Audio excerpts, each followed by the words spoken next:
Hello Duelists, this is Tom Box here, welcome to MST.TV, and today's video, hopefully you guys got an open mind to listening to all the techs that you can try out in the current metagame. So this video is going to be 10 trending card techs for your side or your main in the format of February 2018. If you guys have been paying attention to some of the big tournaments, lots of diversity in the format right now. We've got our Invoke Mech Knights, we've got our True Draco, Pendulum Magicians, Lightsworn, Zombie, we have ourselves World Chalice, of course, we have Trickstar, just tons of variety out there, and shout out to, of course, Dino Dolls as well. Lots of variety. How do we actually side against this? What do we do? Well, of course, we have to choose the most impactful cards to play, and these are the cards that actually picked up a lot of popularity over the past few weeks in the format of, well, of course, the current balance of February 5th. And, well, you know what, without further ado, let's just go into it and how these kind of impact the meta. And these are just quick little summaries of each card. So starting off at number 10, this card is more for the guys that like playing Floodgates, where we have Rivalry Warlords coming back. This is mainly played in the True Draco builds, because True Dracos, they are a single type deck, monotype, by just using worms. But of course, if you do use this card, you do limit your Inspector border if you do play that. Most of them are playing Inspector border, some of them are not, but I'm just saying, if you just have to be careful because you're just mixing types now. But Rivalry of Warlords does shut down a lot of other decks, because if you think about the current list, if you're playing Mech Knight Invoked or any form of Invoke deck, you can't use your invocation very well because you need a spellcaster. And last I checked, I don't think all your fusions are exactly the same type, so there's going to be a little difficulty there. And then Burning Abyss, you can't really go into Dante, your Dino Dolls, you can play your dinosaurs or you can play your spellcasters. You take your pick, so it limits down a lot of plays. But what about Pendulum Magicians? Well, Pendulum Magicians, one of the most common opening plays would be to use the Dark One, which is a dragon. Once you put that dragon on the field, well, you are basically stuck. So your opponent has to use the effect of Purple Poison to get rid of this problem card. So, that being said, it's a really good floodgate right now, especially if you're playing True Draco. And if you're not playing True Draco, if you're playing Trickstar, you can still use this card because you are also a mono-type deck that uses fairies. So yeah, that being said, let's move on to the next card. Mirror Force, number 9. I didn't think that this card would come back, but thanks to the fact that Inspector Border is a thing, and if you use Mirror Force with Inspector Border, you're basically getting a free Abyss Dweller because it also shuts down the graveyard. If you wipe the entire board of your opponent's attack position monster, usually that's all their monsters all in one go, there wouldn't be enough types for them to actually count for Inspector Border's effect. Therefore, when everything dies, it's basically permanent. There's no repercussions of using that Mirror Force, and therefore Mirror Force is so powerful because it's almost like getting a free Raigeki on your opponent's turn. And that's where this card's picked up. I'm not even talking about all the weird Mirror Forces, I'm just talking about OG Mirror Force just coming back. I've been seeing a bit more of this card coming back thanks to Inspector Border. Now, number 8, Instant Fusion. Instant Fusion definitely went down in popularity, especially since Norden kind of got banned, and then, yeah, it just didn't really do much anymore. However, I guess starting off with Mech Knights Invoked did pick up this card for a little bit, just to use it for the Thousand Eyes Restrict.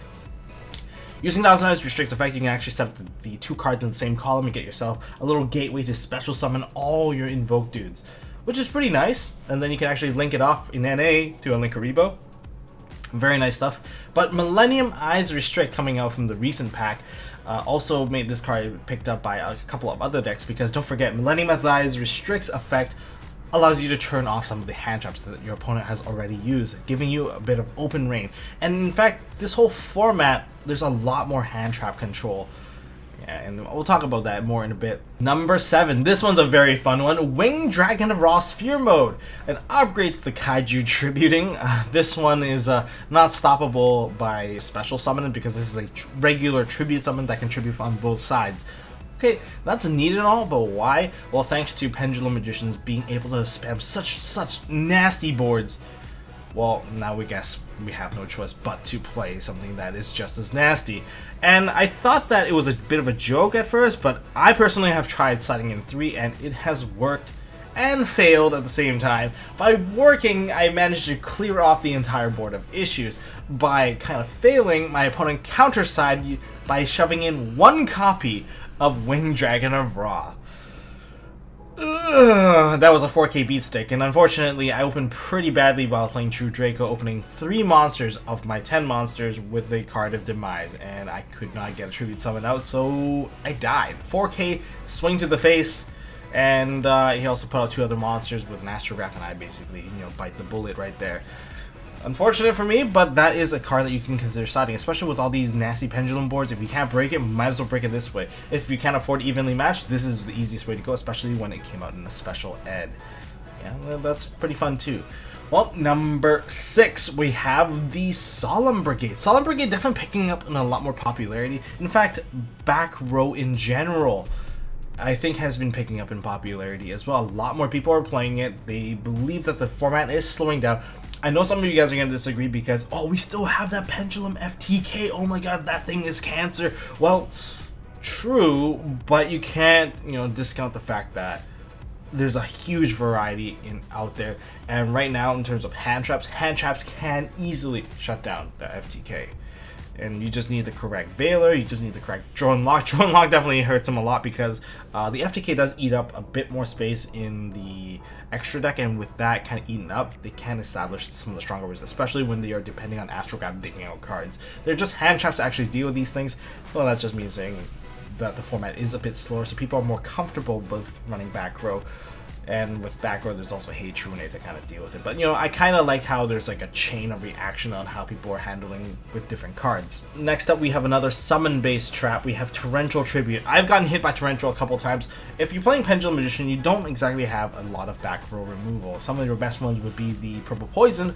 However, it's not that easy to actually proc his effect off totally because if your opponent plays Torrential, there's not exactly anything to really pop against your opponent, so you're a bit stuck there.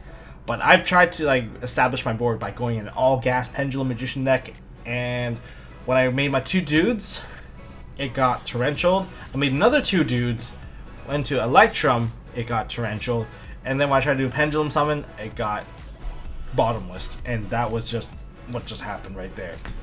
Yes, summon traps are definitely a thing that you actually have to consider because it's no longer a sacky move for your opponent to have a Torrential. I mean, we have 3 copies of that. We have 3 copies of Bottomless. We've got Warning, Judgment, and still we have Triple Strike. It's very difficult to actually push out a big summon push through Pendulum Summoning if your opponent is siding a lot of that stuff against you. Of course, Hey True Nate is a great way to counter that, and I would definitely recommend it. Or maybe just summon out Denko Seka because that's a pretty neat card to use against them as well. Alright, number 4. This one is one of the best board breakers out there. Triple Mind Control. With links available and with their link rating being open up for you to use, there's lots of ways to break board because if you take the correct link monster and then you use it for their link material. So you bait a Decode Talker because Decode Talker is once per turn. If there's 2, you just take it and then you link it off. You force their activation to bait stuff out, and then you can actually use the proper board wipe, whether it be an evenly match or something like that. You're just trying to get rid of the problem card. So, what are you going to do about it? That's why Decode Talker is actually very useful right now, but at the same time, it's very easy to bait. Mind Control, take the correct monster off your opponent, and they are basically done.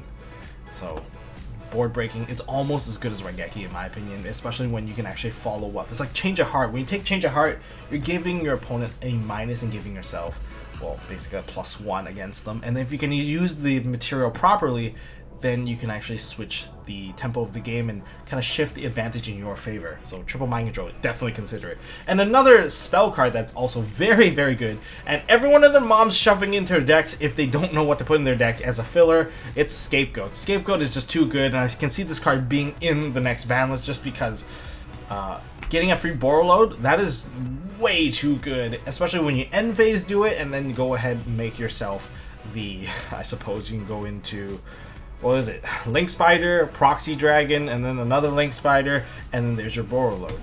Costs you, what, extra deck space, I suppose, but that's okay because Borrow Load is just too good not to play. And Borrow Load is $50 right now, so yeah, good luck trying to pick one up right now. It was like, what, $20 when he came out? Now he's just super good because he's one of the best guys out there. And number 2, this one's a fun one. It's like a 50-cent card. Monoe Watteau. Monoe Watteau. This spirit monster that was debuted in Circuit Break, well, is basically discount inspector border. Only spirit monsters can activate their effects, and that is it. Very popular in some builds of True Draco, because one of the biggest weakness of True Draco is that you're unable to activate your spell cards. And by your spell cards getting interrupted by hand traps, you're not getting the advantage. You don't want your desires to get hit, you don't want your card of demise to get hit, you don't want your duality to get hit, you don't want your diagram to get hit. Well, if all those things you don't want them to get hit, why don't you just play one card, a Monoe Watteau, and then go ahead and go ham, because your opponent's hand traps are not spirit monsters, and therefore you can activate all your cards all at once. And on top of that, it acts as a majesty screen. Unlike Inspector Border, this one makes it so that the monsters can't activate their effect. But that means Masterpiece is actually immune to that, because this one actually does not hit the player. Inspector Border limits the player how many effects they can activate. This one just shuts off monsters. If you're monster immune, guess what? You still have your Masterpiece effect, and this card will go back to your hand because it is a spirit monster, so your opponent has to deal with it again and again. And if you actually summon it for a push, and if your opponent is basically playing Lightsworn with like Curious, I don't know, Minerva, and all those graveyard floaty effects, there is no such thing as floating, because I'm about to sink all your effects down to the Shadow Realm with Monoe Watteau. Yeah. Anyways, and for the final card that actually picked up a huge in popularity, and thanks to the recent structure deck, or starter deck even, this card actually comes in, it is Effect Veiler. Effect Veiler, in terms of hand traps, definitely came back. Think about all the past formats, we were unable to play Effect Veiler because it was just bad. Since Zodiac format, it was a terrible card because, oh, I'm just going to negate your card. Well, Zodiac players are going to be like, slap another monster on top, I'm done. Psh, what a waste of giving yourself a -1. But right now, it's actually possible to play this card, especially against Electrum. That's probably one of the best hits right now, and probably the reason why we're playing it is because we can hit Electrum with it, and then without Electrum fetching a free card, you make them sit with an Electrum that can't pop a card. Basically, you shut out 3 effects with this one Effect Veiler, which is why it's so good. But aside from that, the past format, it was very difficult to use too, because Spirals were protected by Spiral Resort. Of course, Spirals are still kind of a deck right now, but with Resort at 1, they lost a lot of consistency, but they are still topping. So I guess to put into my list previously mentioned, Spirals are still in there. They're just playing a bit more aggressive, and they kind of merged a little bit with the old Trickstar build with the triple Scapegoat. Now they're running a ton of Scapegoats because they're playing tough control against you. But Effect Veiler, without the field spell, you can easily just throw an Effect Veiler to negate stuff too now. So Effect Veiler is one of the most popular hand traps at the moment. And speaking of hand traps in general, it seems like, remember that the key thing is hand traps will always adapt to the format. It's just how it is. Like, Effect Veiler was useless previously, now Effect Veiler is back to maximum use again, so that's just how it works.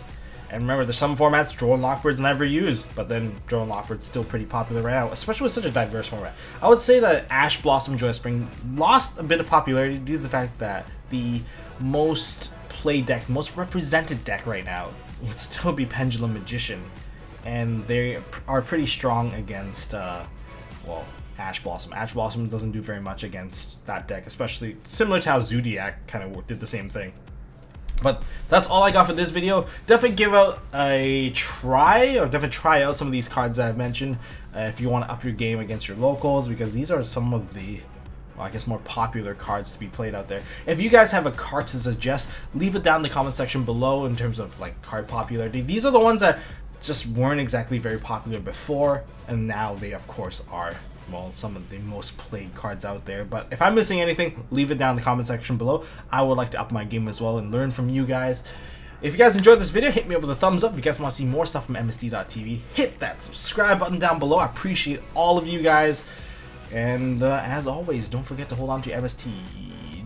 Hold on, I got a shout out for Imperium Duelist. Thanks for, well, sending me stuff as well. And you guys are great partners with us here at MST.TV. Shout out to Dank Deals for hooking me up with, well, I don't know what you guys hook me up with anymore. Well, hook me up with Marcus, because he really helps me out, especially when it comes to acquiring cards. So check out Dank Deals.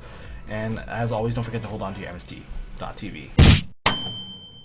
Hey guys, thanks for watching. If you like this video, please drop us a like so we know we are doing a good job, and you can also subscribe to MST.TV for more fantastic videos by clicking on the button on the left. Don't forget to check out our partners at Imperium Duelist. They make really high quality mats, including some of my own limited edition release stuff.